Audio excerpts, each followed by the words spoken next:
ನೀವು ಅಲರ್ಜಿ ಬಗ್ಗೆ ಕೂಡ ಹೇಳ್ತಾ ಇದ್ರಿ. ಈ ಅಲರ್ಜಿಗೂ ಅಸ್ತಮಾಗೂ ಒಂಥರ ಲಿಂಕ್ ಇದೆ ಅಂತಾನೆ ಹೇಳಬಹುದು. ಸೊ ಅಲರ್ಜಿ ಹೆಚ್ಚಾದ ಮೇಲೆನೆ ಅಸ್ತಮಾ ಬರುತ್ತಾ ಏನು ಅಂತ, ಈ ಅಲರ್ಜಿ ಯಾಕೆ ಬರುತ್ತೆ ಡಾಕ್ಟರ್? ಎಕ್ಸಾಕ್ಟ್ಲಿ, ನೋಡಿ ಅಲರ್ಜನ್ಸ್ ಅಂತ ಹೇಳಿದ್ರೆ ನಮ್ಮ ದೇಹದ ಸೂಕ್ಷ್ಮತೆ. ಓಕೆ, ಈ ಸೂಕ್ಷ್ಮತೆ ಜಾಸ್ತಿ ಆದರೆ ಈಗ ಒಬ್ಬೊಬ್ಬರಿಗೆ ಹಾಲು ಕುಡಿದ್ರೆ ಆಗೋದೇ ಇಲ್ಲ, ಅವರಿಗೆ ಲ್ಯಾಕ್ಟೋಸ್ ಇಂಟಾಲರೆನ್ಸ್ ಅಂತ ಹೇಳ್ತಾರೆ. ಒಬ್ಬೊಬ್ಬರಿಗೆ ವೀಟ್ ತಿಂದರೆ ಆಗೋದಿಲ್ಲ, ವೀಟ್ ಇಂಟಾಲರೆನ್ಸ್ ಅಂತ ಹೇಳ್ತಾರೆ. ಸೊ ಈ ಒಂದು ಸೂಕ್ಷ್ಮತೆ ದೇಹದಲ್ಲಿದ್ದರೆ ಸೊ ಅವರು ಅಲರ್ಜನ್ಸ್ ಅಂತ ಹೇಳಿ ಅಲರ್ಜಿ ಪೇಷಂಟ್ ಅಂತ ಹೇಳ್ತೇವೆ ನಾವು. ಈಗ ಒಬ್ಬೊಬ್ರಿಗೆ ಕೋಲ್ಡ್ ಆಗೋದಿಲ್ಲ, ಒಬ್ಬರು ಏನಂತ ಹೇಳಿ ಒಬ್ಬೊಬ್ಬರಿಗೆ ಕೋಲ್ಡೇ ಬೇಕು, ಆಯಿತಾ, ಒಬ್ಬರಿಗೆ ಚಿಲ್ಡ್ ವಾಟರೇ ಬೇಕು, ಒಬ್ಬೊಬ್ಬರಿಗೆ ಊಟದ ನಂತರ ಇಮಿಡಿಯೇಟ್ ಸ್ಪ್ರೈಟ್ ಬೇಕು.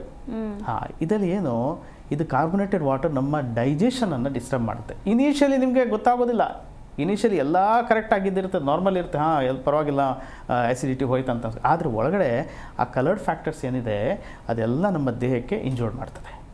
ಈಗ ನಾವು ಅವ್ರಿಗೆ ಔಟ್ಸೈಡ್ ಹೋಗ್ತೇವೆ, ಔಟ್ಸೈಡ್ ಹೋದ ತಕ್ಷಣ ನಾವು ಕಬಾಬ್ ತಿಂತೇವೆ, ಏನಾದ್ರು ತಿಂತೇವೆ. ಸೊ ಅದರಲ್ಲಿ ಹಾಕುವ ಒಂದು ಕರ ಇಂಗ್ರೀಡಿಯೆಂಟ್ಸ್ ಏನಿದೆ ಆ ಒಂದು ಇಂಗ್ರೀಡಿಯೆಂಟ್ ದೇಹವನ್ನು ಸ್ಪಾಯ್ಲ್ ಮಾಡ್ತದವ. ಯಾಕಂದರೆ ಎಲ್ಲ ದೇಹದಲ್ಲಿ ಅಬ್ಸಾರ್ಪ್ಷನ್ ಆಗೋದು ನಮ್ಮ ಇಂಟೆಸ್ಟೈನಲ್ಲಿ ಕರೆಕ್ಟಾಗಿ ಅಬ್ಸಾರ್ಬ್ ಆಗಿಲ್ಲ, ದೇಹದಲ್ಲಿ ಅದು ಬ್ಲಡ್ಡಲ್ಲಿ ಸೇರ್ಕೊಳ್ತಾ ಇದೆ ಡೈರೆಕ್ಟು. ಆವಾಗೇನಾಗುತ್ತೆ, ಈ ಅಲರ್ಜನ್ಸು ದೇಹವನ್ನು ಸೆನ್ಸಿಟಿವ್ ಮಾಡಿಬಿಡ್ತದೆ. ಈಗ ಯಾರು ಸೆನ್ಸಿಟಿವ್ ಇಲ್ಲ ಹೇಳಿ? ಎಲ್ಲರೂ ಸೆನ್ಸಿಟಿವ್ ಇದ್ದಾರೆ. ಈಗ ಫುಡ್ ಅದು ತಿಂದರೆ ಆಗೋದಿಲ್ಲ, ಇದು ತಿಂದರೆ ಆಗೋದಿಲ್ಲ, ಸೆಲೆಕ್ಟೆಡ್ ಫುಡ್ಸ್. ಆ ಫುಡ್ಡು ತಿನ್ನೋದು ಒಂದು ಫ್ಯಾಷನ್ ಆಗಿಬಿಟ್ಟಿದೆ ಈಗ. ನಿಜ. ಆ ಫ್ಯಾಷನ್ ಆಗೋದ್ರಲ್ಲಿ ನಮ್ಮ ದೇಹ ಸ್ಪಾಯ್ಲ್ ಆಗ್ತದೆ. ಇದಕ್ಕೇನು ಮಾಡಬೇಕು? ಸೊ ಅದಕ್ಕೋಸ್ಕರ ಈ ಅಲರ್ಜಿ ಅಂದರೆ ಹೇಳಿದರೆ ಅದಕ್ಕೆ ನಾನು ಹೇಳ್ತೇನೆ, ಆವಾಗಲೇ ಹೇಳಿದೆ ನಾನು, ಇಂಟ್ರೆನ್ಸಿಕ್ ಮತ್ತು ಎಕ್ಸ್ಟ್ರೆನ್ಸಿಕ್ ಫ್ಯಾಕ್ಟರ್ ಅಂತ ಹೇಳಿದೆ. ಔಟ್ಸೈಡ್ ಯಾವುದೆಲ್ಲ ತೊಂದರೆ ಆಗುತ್ತೆ, ಇನ್ಸೈಡಲ್ಲಿ ಯಾವುದೇ ತೊಂದರೆ ಆಗುತ್ತೆ, ಇನ್ಸೈಡಲ್ಲಿ ರಿಪೀಟೆಡ್ ಟೆಂಡೆನ್ಸಿ ಇದೆಯಾ ದೇಹದಲ್ಲಿ, ಯಾವುದಾದ್ರೂ ಡಿಸೀಸ್ ಇದು, ಸೊ ಅದೆಲ್ಲ ನೋಡಬೇಕಾಗ್ತದೆ. ಒಬ್ಬೊಬ್ಬರಿಗೆ ಡಯಾಬಿಟಿಸ್ ಇದ್ದವ್ರಿಗೆ ಬರುತ್ತೆ ಇದು ಸ್ಕಿನ್ ಅಲರ್ಜಿ ಬರುತ್ತೆ. ಅದು ಸ್ಕಿನ್ ಎಲರ್ಜಿ ಇರ್ಬೋದು, ರೆಸ್ಪಿರೇಷನ್ ಎಲರ್ಜಿ ಇರ್ಬೋದು, ತುಂಬ ಥರ ಅಲರ್ಜೀಸ್ ಇದೆ. ಸೊ ಈ ಅಲರ್ಜೀಸು ದೇಹವನ್ನು ಹೈಪರ್ ಸೆನ್ಸಿಟಿವ್ ಮಾಡಿಬಿಡ್ತದೆ, ಗೊತ್ತಾಯ್ತಾ? ಸೊ ಈ ಹೈಪರ್ ಸೆನ್ಸಿಟಿವಿಟಿ ಒಂದು ಫ್ಯಾಕ್ಟರ್ ಏನಿದೆ ದೇಹದಲ್ಲಿ, ಆಬ್ವಿಯಸ್ಲಿ ಅವರು ಕಂಟಿನ್ಯೂಸ್ ಆಗಿ ಒಂದು ವಸ್ತುವಿಗೆ ತುಂಬ ಅವರು ಫೇಸ್ ಆಗ್ತಾ ಇದ್ದಾರೆ, ಕಂಟಿನ್ಯೂಸ್ ಆಗಿ ಎಫೆಕ್ಟ್ ಆಗ್ತಾ ಇದ್ದಾರೆ, ಡೆಫಿನೆಟ್ಲಿ ಅವರು ಸೆನ್ಸಿಟಿವ್ ಆಗಿಬಿಡ್ತಾರೆ. ಸೊ ಅದಕ್ಕೋಸ್ಕರ ಈ ಅಲರ್ಜೀಸ್ ಯಾರಿಗೆಲ್ಲ ಇದೆ, ತುಂಬ ಥರ ಅಲರ್ಜಿ ಇದೆ. ಅಲರ್ಜಿಕ್ ರೈನೈಟಿಸ್ ಅಂತ ಹೇಳ್ತಾರೆ, ಅಲರ್ಜಿಕ್ ಬ್ರಾಂಕೈಟಿಸ್ ಅಂತ ಹೇಳ್ತಾರೆ, ಅಲರ್ಜಿಕ್ ಅಸ್ತಮಾ ಅಂತ ಹೇಳ್ತಾರೆ. ಸೊ ಈ ಥರದ ಅಲರ್ಜೀಸ್ ತುಂಬ ಇದೆ ಹೇಳಬೇಕಾದ್ರೆ. ಟೋಟಲಿ ದೇಹದ ಸೆನ್ಸಿಟಿವಿಟಿ, ದೇಹದಲ್ಲಿ ಹೈಪರ್ ಸೆನ್ಸಿಟಿವಿಟಿ ಜಾಸ್ತಿ ಆಗೋದು. ಹೈಪರ್ ಸೆನ್ಸಿಟಿವಿಟಿಗೆ ನಾವು ಹೇಳ್ತೇವೆ ಅಲರ್ಜಿ ಅಂತ ಹೇಳ್ತೇವೆ ದೇಹಕ್ಕೆ. ಹಾಗೆ ಅಂದರೆ ಇದನ್ನ ಗುಣಪಡಿಸ್ಕೊಳ್ಳೋದಕ್ಕೆ ಆಗೋದೇ ಇಲ್ವಾ ಡಾಕ್ಟರ್? ಆಗುತ್ತೆ. ನೋಡಿ, ಒಂದು ನಾವಾಗಲೇ ಹೇಳಿದೆ ಪ್ರೀಡಿಸ್ಪೋಸಿಂಗ್ ಫ್ಯಾಕ್ಟರ್. ಈಗ ಯಾವ ಒಂದು ವಸ್ತುವಿನಿಂದ ಅವ್ರಿಗೆ ತೊಂದರೆ ಆಗ್ತಾ ಇದೆ ಅದನ್ನು ಫಸ್ಟ್ ಅಬ್ಸರ್ವ್ ಮಾಡಬೇಕಾಗತ್ತೆ. ಯಾಕಂತ ಹೇಳಿದರೆ ಒಬ್ಬೊಬ್ಬರಿಗೆ ಈಗ ನೋಡಿ, ಬೆಳಿಗ್ಗೆ ಎದ್ದ ತಕ್ಷಣ ಬೆಡ್ಡಿಂದ ಎದ್ದ ತಕ್ಷಣ ಇದು ಕಾಲಿಟ್ಟರೆ ಸಾಕು, ಅವರಿಗೆ ಶುರು ಆಗುತ್ತೆ cold tendency, cold allergy tendency. ಮತ್ತು ಒಬ್ಬೊಬ್ಬರಿಗೆ ಇನಿಷಿಯಲಿ ಬೆಳಿಗ್ಗೆ ನೀರು ಮುಟ್ಟಿದ್ರೆ ಸಾಕು ಶುರು ಆಗುತ್ತೆ, ಹಾಕ್ಸಿ ದಿವಸಕ್ಕೊಂದು. ಇನಿಷಿಯಲಿ ಬೆಳಿಗ್ಗೆ ಎದ್ದ ತಕ್ಷಣ ಒಂದು 25-30 ಸಲ ಸ್ನೀಸಿಂಗ್ ಮಾಡ್ತಾರೆ. ಸೊ ಈ ಸ್ನೀಸಿಂಗ್ ಇರುವವರಿಗೆ ಮ್ಯಾಕ್ಸಿಮಮ್ ಆಗಿ ನಾನು ಹೇಳ್ತೇನೆ, ನಾನು ಎಲ್ಲ ಪೇಷಂಟ್ಗೆ ಹೇಳ್ತೇನೆ, ಅದು ಬೆಳಿಗ್ಗೆ ಎದ್ದ ತಕ್ಷಣ ಯಾವತ್ತೂ ತಣ್ಣೀರು ಮುಟ್ಲಿಕ್ಕೆ ಹೋಗಬಾರ್ದು. ಯಾಕಂದರೆ ದೇಹ ಫುಲ್ ವಾರ್ಮಪ್ ಆಗಿರ್ತದೆ ಫುಲ್ ನೈಟ್. ಅದು ತಕ್ಷಣ ನೀವು ತಣ್ಣೀರು ಮುಟ್ಟಿದ್ರೆ ಏನಾಗುತ್ತೆ ಅಂತ ಹೇಳಿದರೆ ಇಡೀ ದಿವಸ ಆ ಟೆಂಡೆನ್ಸಿ ಇರುತ್ತೆ ದೇಹದಲ್ಲಿ. ಸೊ ಈ ಒಂದು ತಪ್ಪು ತುಂಬ ಜನ ಮಾಡ್ತಾರೆ. ಅವ್ರಿಗೆ ಅದನ್ನು ಹೇಳಿದ ನಂತರ ಅವ್ರಿಗೆ ಟೆಂಡೆನ್ಸಿ ಕಂಟ್ರೋಲ್ ಬಂತು, ಅಲರ್ಜಿದು ಎಷ್ಟೋ ಜನರಿಗೆ ಬಂತು. ನಾವು ಅದನ್ನು ಅಬ್ಸರ್ವ್ ಮಾಡೋದು ಏನಂತ ಹೇಳಿದರೆ, ನಾವು ಓನ್ಲಿ ಮೆಡಿಸಿನ್ ಸಪ್ಲಿಮೆಂಟ್ ಅಂತ. ಆದರೆ ಈ ಒಂದು ಸೀಕ್ರೆಟ್ ಎಲ್ರಿಗೂ ಗೊತ್ತಿರಬೇಕು. ಈ ಸೀಕ್ರೆಟ್ ಗೊತ್ತಿದ್ರೇ ಏನು ಮೆಡಿಸಿನ್ ತೊಗೊಳ್ಳೋದು, ಯಾವುದೇ ಮೆಡಿಸಿನ್ ಇರಲಿ ಹೆಲ್ಪ್ ಆಗ್ತದೆ.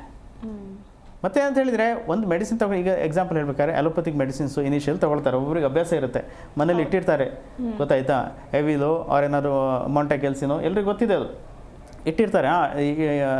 ತಕ್ಷಣ ಅವರಿಗೆ ಸ್ನೀಸಿಂಗ್ ಶುರು ಆದ ತಕ್ಷಣ ತಗೊಂಡ್ಬಿಡೋದು. ಆ ಒಂದು ಇನ್ಸೆಕ್ಯೂರಿಟಿ ಇರಬಾರ್ದು. ಎಷ್ಟೋ ಜನ ಮೆಡಿಸಿನ್ ಅಂತ ತಗೊಳ್ತಾರೆ, ಆ ಮೆಡಿಸಿನ್ ಒಂದು ಹ್ಯಾಬಿಟ್ ಆಗಿಬಿಟ್ರೆ ಅವರಿಗೆ ಚಿಕ್ಕ ವಸ್ತುಗಳು ಸೆನ್ಸಿಟಿವ್ ಆಗಿ ಕಾಣುತ್ತೆ. ಆ ಥರ ಮಾಡ್ಕೋಬಾರ್ದು. ಯಾಕಂತ ಹೇಳಿದರೆ ಈ ಒಂದು ಲೈಫಲ್ಲಿ ದೇವರೊಂದು ಲೈಫ್ ಕೊಟ್ಟಿದ್ದಾನೆ, ಹೆಲ್ತ್ ಕೊಟ್ಟಿದ್ದಾನೆ, ಆ ಹೆಲ್ತನ್ನು ಪ್ಯೂರಾಗಿ ಪ್ರಿಸರ್ವ್ ಮಾಡ್ಕೋಬೇಕು. ನೋಡಿ, ನಾನು ತಗೊಳ್ಬೇಡಿ ಅಂತ ಹೇಳೋದಿಲ್ಲ, ಎಮರ್ಜೆನ್ಸಿಲಿ ತಗೊಳ್ಬೇಕಾಗತ್ತೆ, ಅಲೋಪತಿ ಮೆಡಿಸಿನ್ ತಗೋಬೇಕಾಗ್ತದೆ. ಆದರೆ ಅದನ್ನು ಕಂಟಿನ್ಯೂ ಮಾಡ್ಬೋದು. ಕಂಟಿನ್ಯೂ ಮಾಡಿದ್ರೆ ಏನಾಗುತ್ತೆ, ನಮ್ಮ ಹ್ಯಾಬಿಟಲ್ಲಿ ಒಂದು ಸೇರ್ಕೊಳ್ತದು. ಆ ಹ್ಯಾಬಿಟಲ್ಲಿ ಸೇರಿಕೊಂಡ್ರೆ ಮಾತ್ರ ಮತ್ತದು ಕಂಟಿನ್ಯೂಸ್ ಆಗಿ ಅದು ನಿಮ್ಮ ದೇಹವನ್ನು ಸೆನ್ಸಿಟಿವ್ ಮಾಡಿಬಿಡ್ತದೆ. ಮತ್ತು ಸಣ್ಣ ವಿಷಯಕ್ಕೆ ಚೂರು ವಿಷಯಕ್ಕೆ ಸಿಟ್ಟು ಬರೋದು, ಚೂರು ವಿಷಯಕ್ಕೆ ಇನ್ಸೆಕ್ಯೂರ್ ಆಗೋದು, ಟೆಂಪ್ರಮೆಂಟ್ ಚೇಂಜಸ್ ಆಗೋದು, ಇದೆಲ್ಲ ಆಗುತ್ತಮ್ಮ. ದೇಹದಲ್ಲಿ ಕೆಮಿಕಲ್ ಜಾಸ್ತಿ ಆದ್ರೂ ದೇಹ ಸೆನ್ಸಿಟಿವ್ ಆಗಿಬಿಡ್ತದೆ. ಜಿ ಕನ್ನಡ ನ್ಯೂಸ್ ಈಗ ನಿಮ್ಮ ಮನೆಯಲ್ಲೇ ನೋಡಿ. ಎಲ್ಲ ಕೇಬಲ್ಗಳಲ್ಲಿ ಈಗ ಲಭ್ಯ. ನಿಮ್ಮ ನೆಚ್ಚಿನ ಜಿ ಕನ್ನಡ ನ್ಯೂಸ್ ಈಗ ಸನ್ ಡೈರೆಕ್ಟ್ ನಲ್ಲಿ number 292, Tata play number 1664, Jio TV number 1334, NXT digital number 30, N cable number 30, city networks 51, U digital number 162, GTPL number 17, Rockline telecommunications number 42, Shri Basaveshwara cable number 168, rural cable network 60, Vinayaka digital 57, Abhishek cable 821, city channel 53, Siddeshwara cable network 57, V4 digital Infotech 628, ಸೂರ್ಯ digital networks 53, Gajanan digital number 836, Malnad infotech private limited number 56, Metrocast number 830, victory digital number 167ರಲ್ಲಿ ನೋಡಿ ಆನಂದಿಸಿ.